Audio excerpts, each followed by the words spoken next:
ever since I was little, um, both my parents are mechanics, and I remember growing up, they both almost convinced me. It's like, you don't want a life like mine. We're gonna try and get you in an office job, get you to uni, get you into an office job, and I was actually really interested in the work my parents did.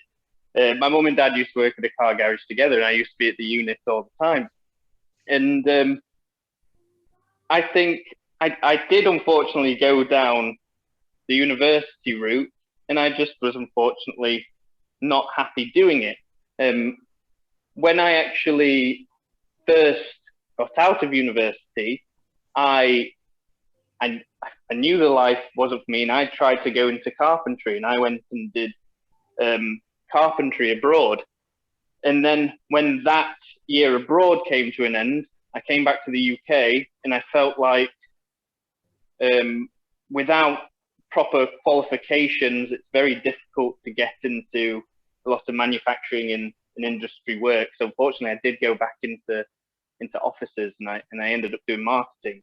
But then this shining light walking down this street right out of this window here, there was a chalkboard that said "scissor makers wanted," and I was just like, there was very little information about it, and I was like, oh, I wonder if you need experience.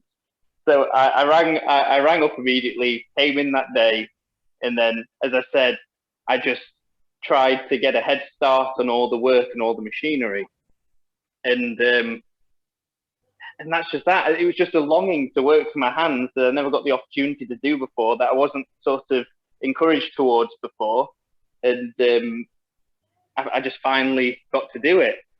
It's only made me realise working here what actually happened to Sheffield and what a shame it was, because steel and cutlery is just so important to the history here.